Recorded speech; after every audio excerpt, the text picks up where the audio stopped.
What's good, you guys? It's Lifestyle from lifestyledid.com, and in today's video I'm going to be showing you a couple cool ways that you can get your kick to be louder without actually reaching for the fader volume and turning it up. We're going to keep it at the same peak but be able to perceive the kick louder and hear it louder in the mix. Let's get into it. All right, so in a few videos I've talked about this technique a few times, but today we're going to get more into the technical side of it, the nerdy side of it, and I really want to break this down to you guys and show you ways that you can get your kick to actually be punching harder and hitting harder, but actually understand what you're doing and how you're doing it instead of just turning it up and making it louder, right? So for instance, in this video I'm going to show you how to keep the peak level the same of your kick but have it hitting 3 to 4 dB louder, and what this does is allow you on your master channel to have the same peak of the volume going, but your kick is going to be louder, right?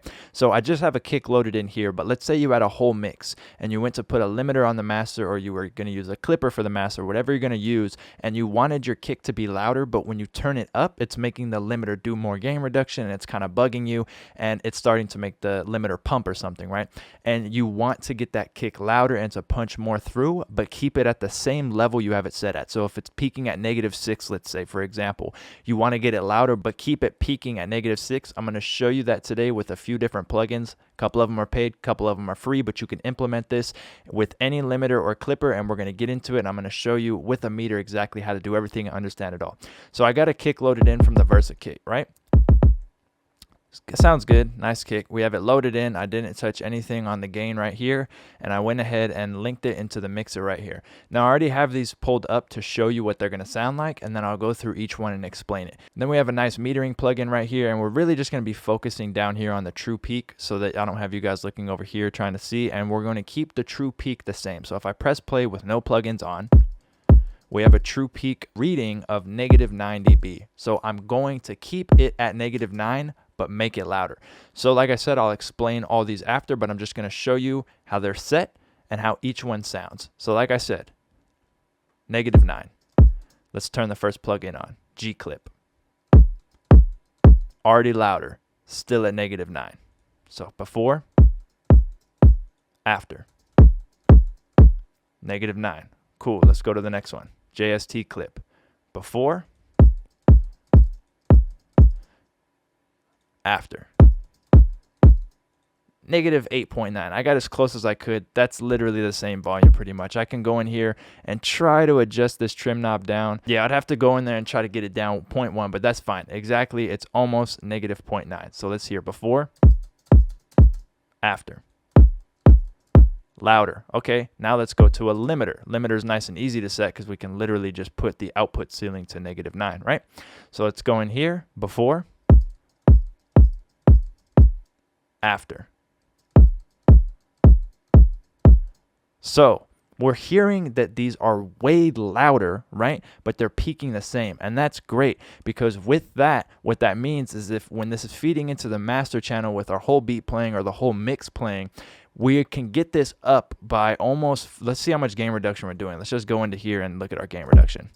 So this is doing almost 5 dB of gain reduction, right? So that pretty much means that we're getting 5 dB more and it's being pushed down by the limiter or the clipper, right? So in essence, this is really 5 dB louder that we're hearing, but we're still at the same peak. So on our master, when we have a limiter over here or a clipper, it would still be reading that peak the same. So what that means is if we had a whole beat or a whole song playing, we wanted the kick louder. If we would have just reached for the fader here, we'd actually be turning the kick up, right? It's not at -9 anymore, it's at -6. So with everything playing and our kick louder, the master, limiter, or clipper is actually going to read that louder. So what this is doing is actually increasing perceived loudness, right? And to give you a quick overview of what that means, so to kind of explain that really quick, if we took a pure sine wave and then we took like pink noise or white noise and played them at the same level, we'd actually hear the white noise louder because the white noise has a lot more frequencies going on in the mid-range and the high end compared to a complete, pure sine wave, right? So they're still playing at the same one, but we perceive it louder, the white noise, because there's more frequency content going on.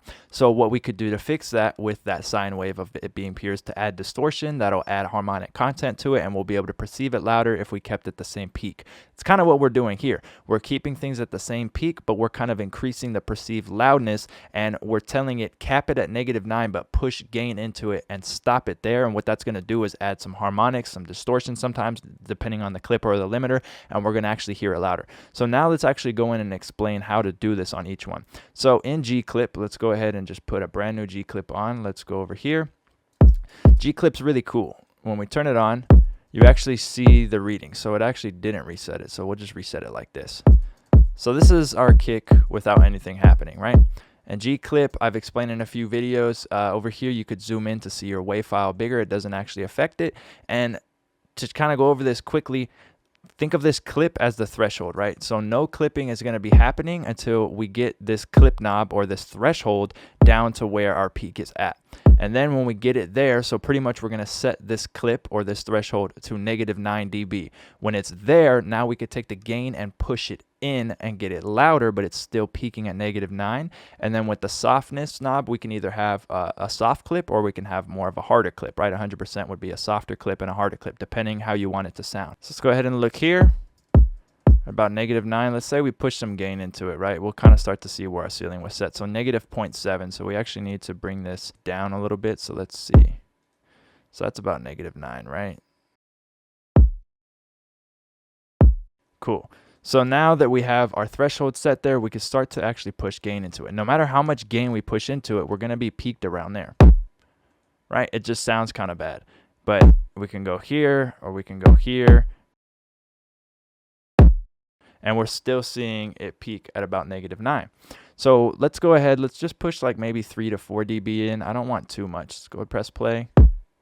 And then let's mess with the softness. I don't want it too hard of a clip. I kind of want to get rid of some of that distortion.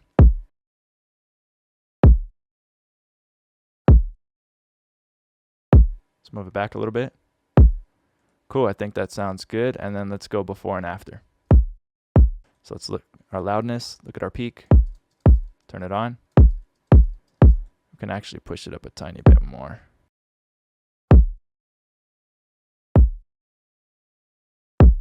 Cool, so that sounds good. We're hearing it louder. The kick didn't change too much. Obviously, when we're pushing into a soft clip or a limiter, you are going to change how the shape of it is and how it sounds, but that sounds pretty good to me. Now let's go over to JST clip.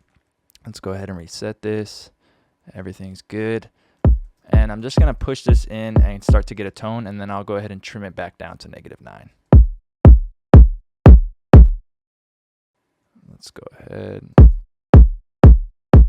This one's a bit more aggressive. We have the ×2 on. Let's go ahead and turn that off. All right, let's see where we're at. And let's bring this down to about -9. So before, after. Right?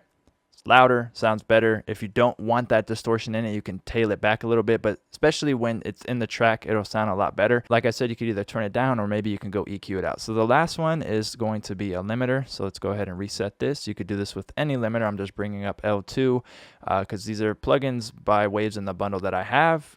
G-Clip is free and JST Clips by Joey Sturgis. So like I said, you could use any limiter. You could use the FL limiter, but everyone has the soft clipper and everyone knows how it sounds. So I kind of want to show how some other things sound so you guys can kind of have an idea. Maybe you want to go get some new plugins, right?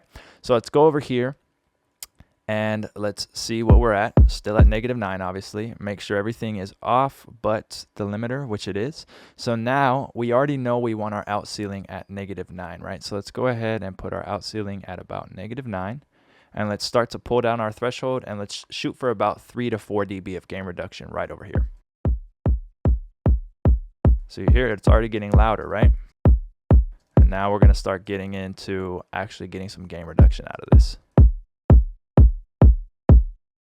And you could do the simple math, right? We know that we're peaking at -9 before the limiter. So if we went down to -11.5, that's 2.5 dB that we're pushing over, right? And it's going to take that off. So over here, it should be doing about -2.5 to 2.6, depending on the plugin of attenuation. So we're doing negative 2.6. So we could just do the basic math. Let's say we wanted 4 dB of gain reduction. You know, what is 4 plus 9? 13. So let's go over here, go to 13. We're going 4 dB over 9. It's going to limit it for us. So it should do about 4 to 4.1 dB of gain reduction. Perfect. That's what it's doing. Depending how you want it to sound, we can go down here. Let's say you want a nasty sound for it. It's going to sound like really flat, but maybe that's the tone you want to go for. And then we can go and mess with the release, shorter, longer, depending. We can create more distortion with a shorter release, but I'm going to leave that alone for this video and just show you. So now let's go ahead with the limiter and let's do before and after. So let's reset. Before, negative 9. After, negative 8.9. Close enough. So on and off. Now let's hear it. Now let's hear all three of them. So I'm going to go one on, one off, right? So here's before.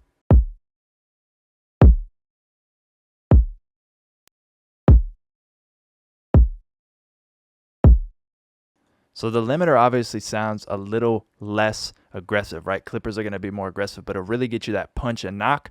But if you want to keep it a bit more transparent, you can use a limiter, especially FabFilter Pro L. That's a very transparent limiter. And these are ways that you can keep the peak the same on something. You could do this on snares. You could do this on anything you want, but especially for kicks, we're keeping the actual true peak the same while getting a louder level that we hear. And this is how you can get your tracks to be even louder. And then on your master for the song or the beat, you'll have a louder kick with the same peak, which actually means you can bring your limiter down further or your clipper down further, or keep it the same, but get a louder kick without actually pushing more audio into those plugins on the master chain. So it's a really cool way to do it. Thank you guys so much for watching. If you did like this video, leave a thumbs up. You guys can follow me on all social medias at LifestyleDidIt. Make sure to hit my site, lifestyledidit.com, for everything else. Other than that, subscribe to your boy, push notifications. Thanks.